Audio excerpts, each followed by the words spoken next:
Crave ako ng siomai. So, yes. Charis. At dahil hindi ko alam kung saan ako makakabili ng siomai wrapper, no? Gagawa na lang tayo ng sarili nating siomai wrapper. So, I have here the all-purpose flour or any flour na meron kayo. Yun ang sabi sa YouTube na napanood ko. So, dalagay tayo ng dalawang cup nito. Ito yung cup ng yung pangsandok ng bigas. Yan. Ito yung gagamitin ko mga more. Kita niyo ba? Kaya na siya, oh. So, mix.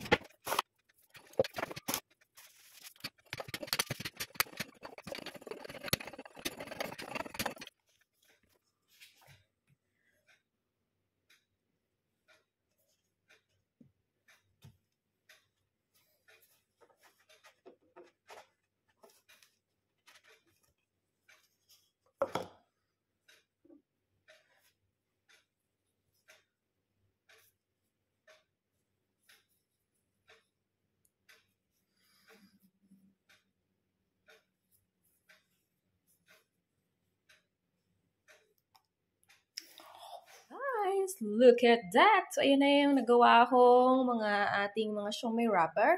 So, para hindi po siya magdikit-dikit, ay dapat meron po kayong mga harina na nilagay dyan. Para hindi kayo magdikit-dikit, pag pinail up nyo na siya, para hindi sila mag-stick to each other. Charish. You just have to put cornstarch or flour. Ayan, in between them. Ayun. So, yes, I think I make almost 40 pieces. Ayan. So, yes! Oh my gosh! I finally achieved another achievement. Charis! So, dahil meron na tayong wrapper, let's do the meat or the meat of our siomai. Guys, dahil nakagawa na tayo ng ating wrapper, let's do our meat for our siomai. So, I have here the carrots. 2 carrots yan. Tapos, may sibuyas, may bawang. And then, lalagyan natin ng isang patatas lang na maliit. So, yes. And of course, yung meat natin. So, yun. Yung ating giniling.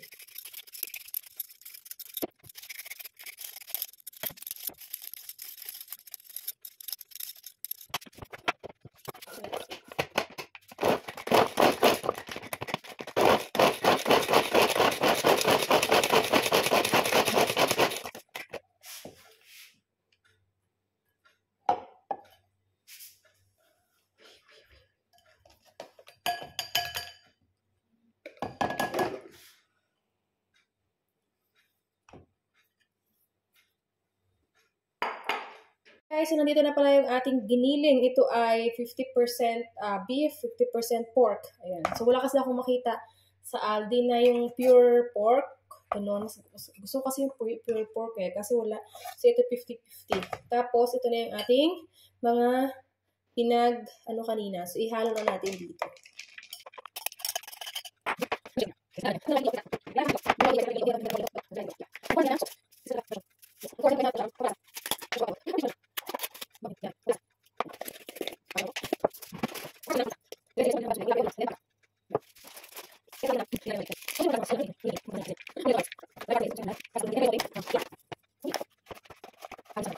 Guys, okay na ang ating mixture. Kung makikita ninyo, no, nangingibabaw ang ating carrots. Charis.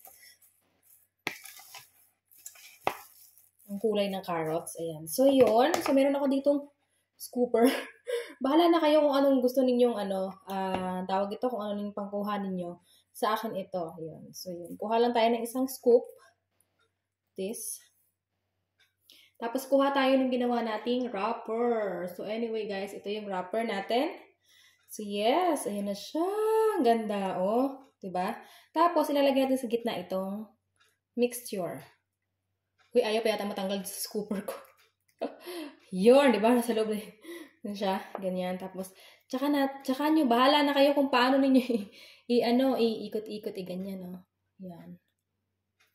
Ganon. Yung maanuhan nyo yung yung itong ating siomai.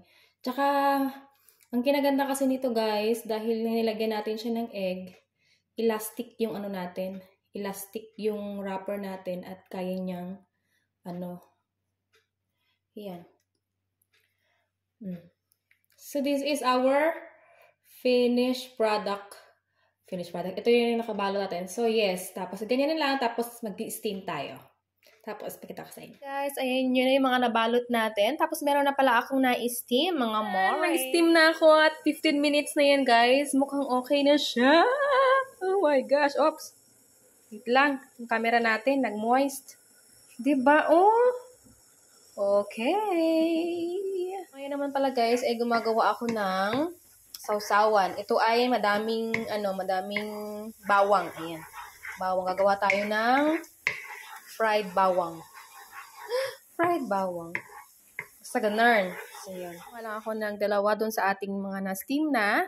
At ito yung aking ginawang sausawan kanina. Oh, ang anghang niya. Tapos nandito yung ating fried na diba? So, yes. Let's try! Guys! So, yes! And, let's go! So, ito yung ating sauce. Ito ginawa ko kanina. Lagyan natin ng sauce. Wow! Tapos, lagyan natin itong, kung mahilig kayo sa fried bawang. Hindi ko na kailangan lagyan to guys ng kalamansi or kasi may na to, malagyan mo to ng lemon ito. Ang sarap. Siris kinamay. Ayan the siomai o ng kagat.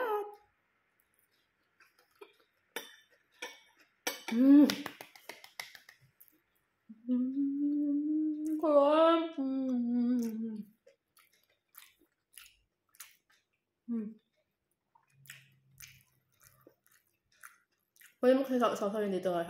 Diba?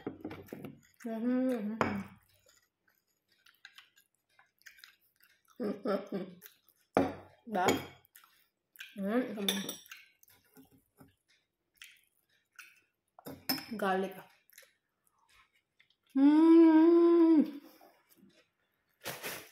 Ang sarap guys.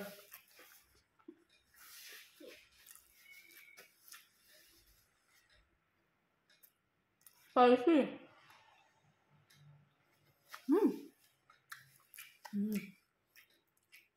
Sarap. Sabi ko talaga guys. Success!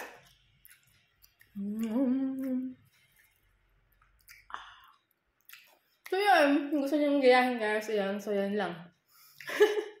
First time kong gumawa at think successful. So yan na. Thank you for watching. Bye! Smile and subscribe.